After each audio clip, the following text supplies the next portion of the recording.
take volunteers to. I can start off. Let's see here. I brought in 4 documents that follow up with some of the stuff from last week. One of them deals with noise. One of them deals with just a range of health issues. One of them is testimony from the doctor regarding a survey of people that already live in the turbines. And then another one is a property value study done out in New York in 2011, actually. I think, Eric, you actually... Yeah, I have some comments on that. Yeah, I went and I shipped it off. Well, I'll leave that one to you. All right, I have it also. I have the copy and highlighted information on that. What I did just so you know what I'm having to do. Let's see here.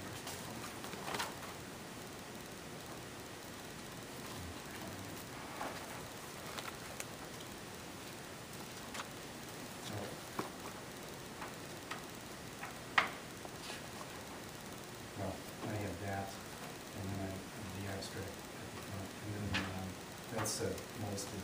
Right, exactly. The abstract and conclusion. I got numerous a section part of it. Yeah. The first thing I have is a primer on adverse health effects in industrial wind turbines. This is signed by several doctors: Robert McMurtry, MD, Christopher Haynes, MD, John Harrison, PhD, Roy Jeffrey, MD, Michael Nissenbaum, MD, and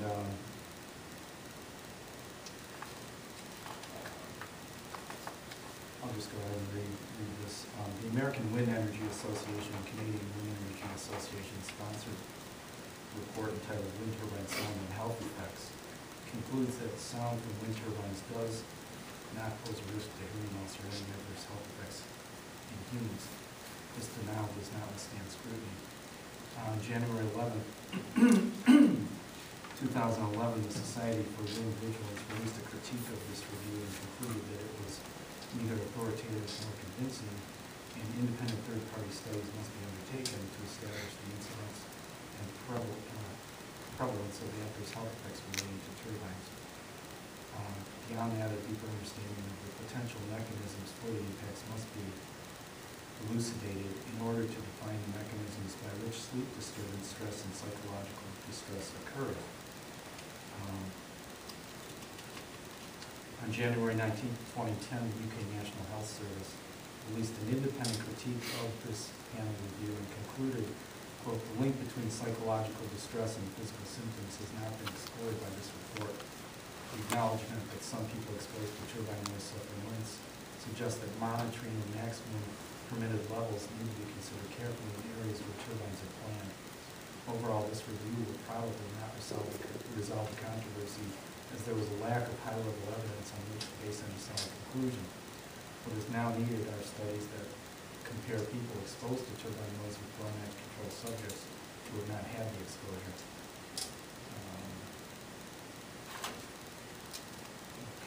And then there's a link for this. There's a link for the National Health Service editorial. I'm sorry, the policy. Okay, and then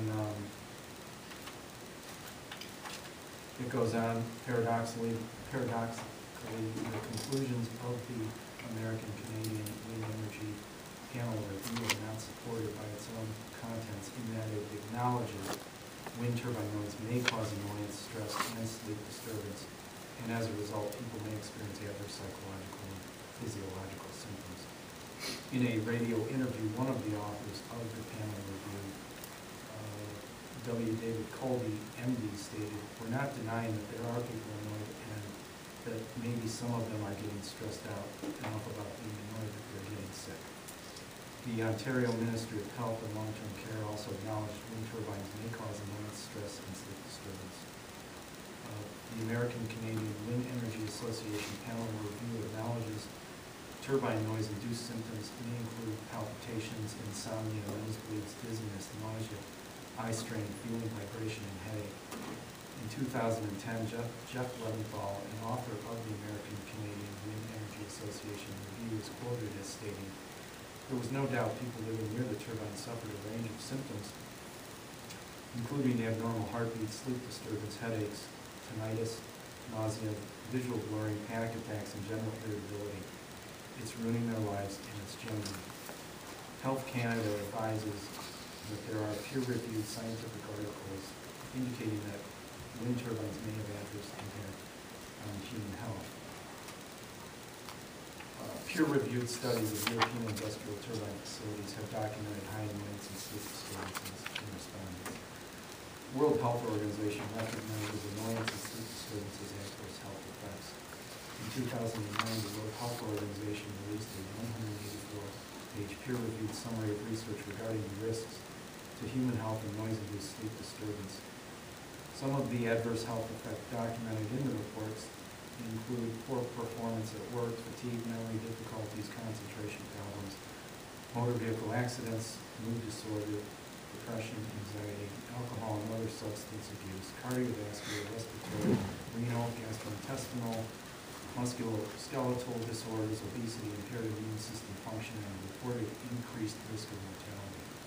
The American Canadian Wind Energy Association panel review acknowledges that wind turbine low-frequency noise may cause annoyance. Some of the documented effects of low-frequency noise-induced annoyance include task performance deterioration, reduced wakefulness, sleep disturbance, headaches, and irritation. Quote, "Unlike higher frequency noise issues, low-frequency noise is very difficult to suppress. Closing doors and windows in an attempt to diminish the effects sometimes make it worse because of the propagation characteristics and the low-pass filtering effect of structures. Individuals often become irrational and anxious as attempts to control low-frequency noise fail, serving only to increase the individual's awareness of the noise, accelerating the above symptoms." The NASA technical paper, Wind Turbine Acoustics, states, quote, "People who are exposed to wind turbine noise inside buildings experience a much different acoustic environment than those do outside. They may actually be more disturbed by the noise inside their homes than they would be outside. One of the common ways that a person might sense the noise-induced excitation of a house is through structural vibrations. This mode of observation is particularly significant at low frequencies below the threshold of normal hearing." Jeff Leventhal, one of the authors of the American Canadian Wind Energy Association panel review, acknowledges the serious nature of low-frequency noise-induced annoyance by asserting, quote, "The claim that their lives have been ruined by the noise is not an exaggeration." In 2009 article, the UK National Health Service stated, "It is physically and biologically plausible that low-frequency noise generated by wind turbines can affect people." The Canadian Wind Energy Association claims that wind turbine installations meet strict government regulations with respect to sound, but at the same time acknowledges that noise modeling typically used does not purport to consider the worst case, and that actual noise levels may exceed that predicted. According to the Ontario Ministry of Environment, there is currently no scientifically accepted field methodology to measure wind turbine noise to determine compliance or non-compliance with a certificate of approval limits. In most jurisdictions, there is no requirement for the wind energy industry to monitor or address the low frequency noise. The World Health Organization states, quote, "The precautionary principle. In all cases, noise should be reduced to the lowest level achievable in a particular situation when there is a reasonable possibility that the public health will be endangered, even though scientific proof may be lacking.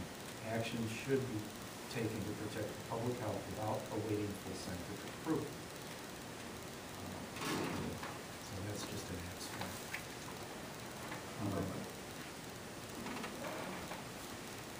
I have a document here from the Acoustic Ecology Institute, a special report, and they're out of Santa Fe, New Mexico. It's an in-depth report citing some of the same sources I just read from. I'll just give you a brief scenario of some of their sources. Effects on neighbors, noise, annoyance, health, property values, World Health Organization, night noise guidelines for Europe. This 184-page report offers a comprehensive overview of research into the various effects of noise on sleep quality and health, including health effects of non-waking sleep arousal, and is recommended reading for anyone working with noise issues. The WHO now recommends a maximum year-round outside nighttime noise average of 40 dB to avoid sleep disturbance and its related health effects. The report notes that only below 30 dB outside annual nighttime average are no significant biological effects observed, and that between 30 and 40 dB several effects are observed, with the chronically ill and children being more susceptible. However, even in the worst cases, the effects seem modest. Elsewhere, the report states more definitively there is no sufficient evidence that the biological effects observed at the level below 40 dB are harmful. At levels above 40 dB, adverse effects are observed, and many people have to adapt their lives to cope with the noise at night. Vulnerable groups are more severely affected. Okay, so that was from World Health Organization. Minnesota Department of Health, Public Health Impacts of Wind Turbines.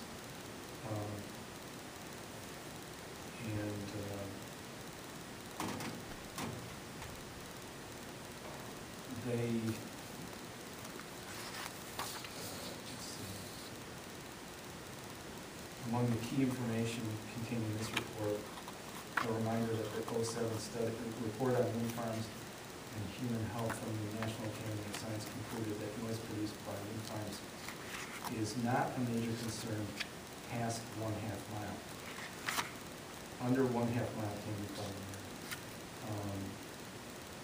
Some individuals have extraordinary sensitivities of low frequency sound, up to 25 dB more sensitive to presumed average thresholds at some frequencies.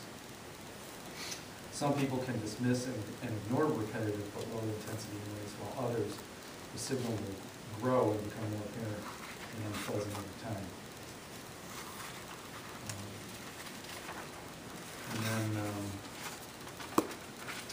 Let's see here.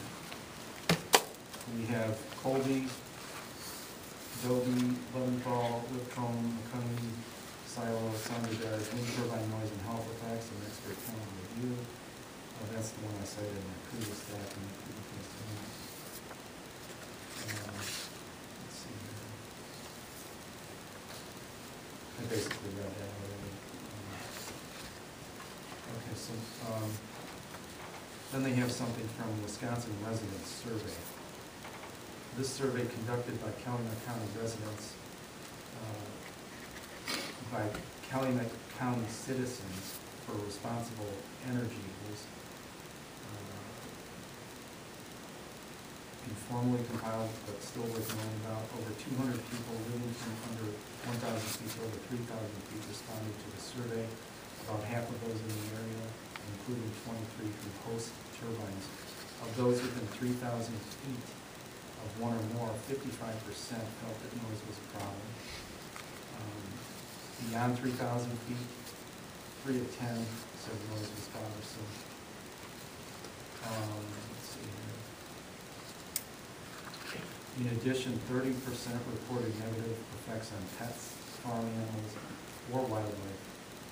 25% said their sleep was interrupted at least once a week.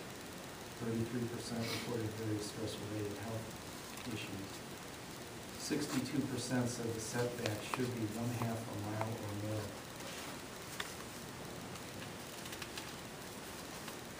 Okay, so quite a in-depth report, and it goes on and on. And then I have an affidavit of Dr. Michael Nissenbaum testifying in a court case in Canada. The plaintiff was a citizen and the defendant was Liberal Wind Power. Michael Nissenbaum He's a specialist in diagnostic imaging, which involves developing and utilizing an understanding of the effects of energy deposition, including sound on human tissues. He's a former associate director of MRI at Harvard Hospital. He developed an interest in wind turbine health effects after becoming aware of complaints related to industrial turbine installation in Maine, and subsequently investigating the widespread and serious health effects suffered by most of the residents of Mars Hill who live in proximity within 1,100 meters of a linear arrangement of 28 1.5 megawatt wind turbines. He did a study of 30 adults living in the affected area. It included 10 females, 73. Okay, so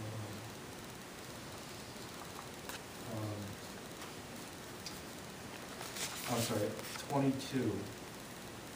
He did a study of 22 adults of an estimated 30 living in the area. Of those he interviewed, 82% reported new onset or worsened sleep disturbance. 77% reported their sleep disturbance problems included waking up in the middle of the night. 45% reported difficulty falling asleep.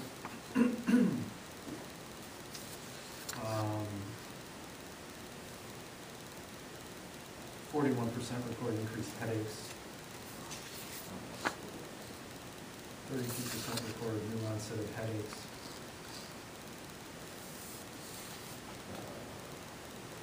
14% reported new or worsened problems with dizziness. 32% reported they've been troubled by shadow flicker. 36% reported they had unintentional weight changes. Most of those affected by the project also reported new or worsened psychiatric symptomatology, including feelings of stress, 59%, anger, 77%, anxiety, 32%, irritability, 27%, hopelessness, 55%, depression, 45%.